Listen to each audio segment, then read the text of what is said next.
Hi friends, இன்னைக்கான video என்னன்னா ஒரு ஏலியன் கன் எப்படி பண்றது அப்படின்றத தான் பார்க்க போறோம். ஹாலிவுட் படத்துல எல்லாம் பார்த்துருப்போம் இல்லையா, அந்த மாதிரி கன் தான். இதோட அவுட்புட் வந்து எந்த அளவுக்கு வரப்போகுது அப்படின்றது வந்து எனக்கு தெரியல. இருந்தாலும் நம்ம ட்ரை பண்ணி பார்க்கலாம். ஃபர்ஸ்ட் 8mm திக்னஸ்ல ஒரு 2 அடி நீளம் இருக்க மாதிரி ஒரு ஃப்ளைவுட் பீஸ் எடுத்து வச்சிருக்கேன். இந்த பீஸுக்கு மேல துப்பாக்கி மாதிரி வந்து ஃபர்ஸ்ட் நம்ம பென்சிலை வச்சு வரைஞ்சு எடுத்துக்கலாம். ஓரளவுக்கு கன் ஷேப்ல இருக்கு அப்படின்னு வந்து நினைக்கிறேன். இப்போ மார்க் பண்ணிருக்கோம் இல்லையா, இந்த இடத்த என்ன பண்ணணும்னா கட்டிங் மிஷின் வச்சுட்டு நம்ம கட் பண்ணி இந்த பீஸை மட்டும் தனியாக எடுத்துடலாம். ஓகே ஃப்ரெண்ட்ஸ், ஓரளவுக்கு பார்த்தீங்கன்னா கன்று மாதிரி வந்துட்டு கட் பண்ணியிருப்பேன் அப்படின்னு நினைக்கிறேன். அடுத்ததாக பார்த்தீங்கன்னா நம்மளுக்கு வந்துட்டு 2 வாட்டர் பாட்டில் வந்துட்டு தேவை. இந்த மாதிரி 2 லிட்டர் வாட்டர் பாட்டில் வந்துட்டு எடுத்து வச்சிருக்கேன். இந்த 2 வாட்டர் பாட்டிலையும் இந்த மாதிரி வந்து பார்த்தீங்கன்னா நம்ம வந்து கனெக்ட் பண்ணணும். அதுக்காக 3/4 இன்ச் PVC கப்ளிங் எடுத்து வச்சிருக்கேன். இந்த கப்ளிங் இந்த வாட்டர் பாட்டிலோட மவுத்துக்குள்ள வந்து போக மாட்டாங்குது. அதனால என்ன பண்ணணும்னா அந்த மவுத்தில் இருக்க த்ரெட் இருக்கு இல்லையா, அந்த மூடி போடுறதுக்கு அதை வந்துட்டு நம்ம செதுக்கி எடுத்துடலாம் கத்தி வச்சுட்டு. அதே போல் நம்மளோட 2 பாட்டிலையுமே மவுத்தை வந்துட்டு நல்லா க்ளீன் பண்ணி எடுத்துட்டேன். இப்போ அந்த கப்ளிங் இருக்கு இல்லையா, அதை எடுத்து இந்த வாட்டர் பாட்டிலோட மவுத்தில் வச்சுட்டு அதே போல் இன்னொரு வாட்டர் பாட்டிலையும் சேர்த்து அதே கப்ளிங்கில் வந்து மாட்டிக்கிறேன். இந்த இடத்துல கலந்து வராமல் இருக்கிறதுக்காக PVC இன்சுலேஷன் டேப் இருக்கு இல்லையா, அதை வச்சுட்டு நல்லா டைட்டாக வந்து ஒட்டிடுறேன். இப்போ நம்ம பண்ண வேண்டியது என்ன அப்படின்னு கேட்டீங்கன்னா, இந்த வெள்ளை கலர் பாட்டில் இருக்கு இல்லையா, வெள்ளை கலர்னு இல்லை 2 பாட்டில் ஏதோ ஒரு பாட்டில் பார்த்தீங்கன்னா ஒரு பக்கத்தை வந்துட்டு கட் பண்ணி எடுத்துறேன். அதாவது இந்த பேக் சைடை வந்து கட் பண்ணி எடுத்துறேன். அடுத்ததான் நம்ம கட் பண்ணாத இன்னொரு பாட்டில் இருக்கு இல்லையா, அதோட பேக் சைடில் என்ன பண்ணுறோம்னா ஒரு கம்பி வந்துட்டு ஹீட் பண்ணிட்டு நான் ஒரு ஓட்டை போட்டுக்கிறேன். இந்த ஓட்டை நம்மளுக்கு எவ்வளோ பெருசு இருக்குன்னா ஒரு 16 mm ஓஸ் ஒன்று வச்சிருக்கேன். அந்த ஓசை நான் உங்கள்கிட்ட காமிக்கலாம். அந்த ஓஸ் உள்ள போகிற அளவுக்கு நம்மளுக்கு இருக்கணும். இப்போ நம்ம ஃப்ளைவுட் பீஸில் கன் மாதிரி கட் பண்ணி எடுத்தோம் இல்லையா, அந்த பீஸை வந்துட்டு எடுத்துக்கிறேன். இந்த பீஸுக்கு மேலே நம்மளோட அந்த பாட்டில் இருக்கு இல்லையா, பாட்டில் வச்சுட்டு நம்ம ஃபிக்ஸ் பண்ணணும். அதுக்கு என்ன பண்ண போறோம்னா டபுள் சைடு டேப் வந்து எடுத்து வச்சிருக்கேன். அதை வந்து சின்ன சின்ன 2 பீஸ் வந்து கட் பண்ணிக்கிறேன். இந்த 2 டேப்பையும் எடுத்து ஃப்ளைவுட் பீஸுக்கு மேலே வந்து ஒட்டிட்டு அதுக்கு மேலே அந்த பாட்டில் எடுத்து ஒட்டிடுறேன். இந்த பாட்டில் வெள்ளை கலர் பாட்டில் நம்ம பேக் சைடு கட் பண்ணோம் இல்லையா, அதுதான் நம்மளுக்கு வெளிப்பக்கமாக இருக்க மாதிரி இருக்கணும். அந்த மாதிரி வச்சுக்கிறேன். அடுத்தது என்னோட கேஸ் கேனில் யூஸ் பண்ணுற டார்ச் வந்து எடுத்து வச்சிருக்கேன். இந்த டார்ச் வந்துட்டு நம்ம கை பிடிக்கிறான் இருக்கு இல்லையா, அந்த இடத்துல வச்சுட்டு கிளாம்பு வந்து 3/4 இன்ச் கிளாம்பு 2 எடுத்து வச்சிருக்கேன். அதை வச்சுட்டு நம்ம ஸ்க்ரூ பண்ணிக்கலாம்.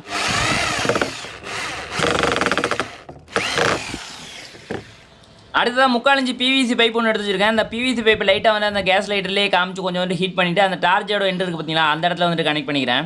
அடுத்ததாக பார்த்தீங்கன்னா டிரான்ஸ்பரண்டாக இருக்கக்கூடிய ஓஸ் டியூப் வந்துட்டு எடுத்து வச்சிருக்கேன். இது பார்த்தீங்கன்னா 1/2 இன்ச் ஓஸ். இந்த மாதிரி டிரான்ஸ்பரண்ட் ஓஸாக இருந்துச்சு அப்படின்னா தான் நம்மளுக்கு விஷயம் வந்துட்டு வேற லெவலில் இருக்கும். இது என்ன பண்ணுறோம் அப்படின்னா கண்ணுக்கு மேலே வந்து நம்ம சுற்ற ஆரம்பிக்கலாம். இந்த ஓஸோட ஒரு எண்டே எடுத்துட்டு இந்த வாட்டர் பாட்டில் பேக் சைடில் நம்ம ஒரு ஓட்டை போட்டோம் பார்த்தீங்களா, அந்த இடத்துல கொஞ்சமாக வந்து உள்ளார தள்ளிடுறேன். அடுத்து என்ன பண்ணுறோம்னா இந்த ஓஸ் அப்படியே இந்த வாட்டர் பாட்டிலுக்கு மேலே வந்து சுற்றிக்கலாம். எவ்வளோ ஓஸ் இருக்கோ அதுக்கேற்ற மாதிரி வந்து சுற்றிக்கிட்டு இந்த ஓஸோட எண்டை கொண்டாந்து அந்த டார்ச்சில் நம்ம PVC பைப் வச்சிருக்கோம் இல்லையா, அந்த இடத்துல வந்து கனெக்ட் பண்ணிக்கிறேன். இந்த ஓஸ் அந்த பாட்டிலுக்கு மேலே கரெக்டாக வந்து ஒரே இடத்துல நிற்க மாட்டாங்க. அதுக்காக பார்த்தீங்கன்னா டிஷ்யூ பேப்பர் வந்து எடுத்து வச்சிருக்கேன். அதை வந்து கொஞ்சமாக பிச்சுட்டு அந்த ஓஸுக்கு கீழ் பக்கமாக வச்சுட்டு நான் அந்த இடத்துல பார்த்தீங்கன்னா ஃப்ளக்ஸ் ஊக்கி வந்துட்டு விட்டுறேன்.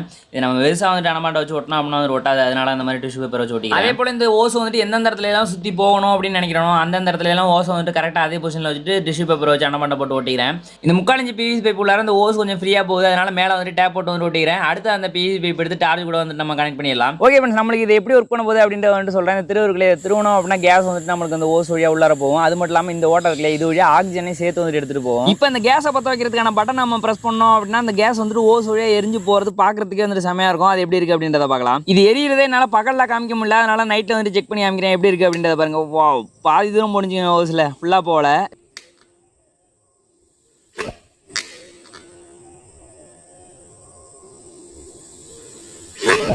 பார்க்குறதுக்கு விஷுவல்ஸுமா வேறு லெவலில் இருக்குங்க. ஃபுல்லாக இருட்டாக இருக்கப்போ செக் பண்ணி காமிக்கிறேன் எப்படி இருக்குது அப்படின்றத பாருங்கள். இதை அப்படியே ஒரு 20 லிட்டர் வாட்டர் கேனில் செக் பண்ணி பார்த்தேன் அப்படின்னு தோணுச்சு. அதோட விஷுவல் எப்படி இருக்குது அப்படின்றத பாருங்களேன்.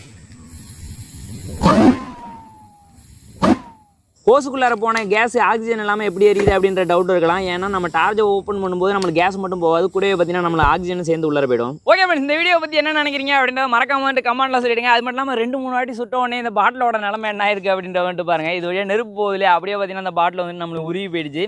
இந்த மாதிரி உருகாமலாம் இருக்கிறதுக்கு ஏதாச்சும் ஐடியா இருந்துச்சு அப்படின்னா வந்துட்டு அதை சொல்லுங்கள், நான் வந்துட்டு ட்ரை பண்ணி பார்க்குறேன். அது மட்டும் இல்லாமல் இந்த கன்று எப்படி இருக்குது அப்படின்றத பாருங்கள். இப்போ ஒன்றும் சொல்கிறதுக்கு இல்லை.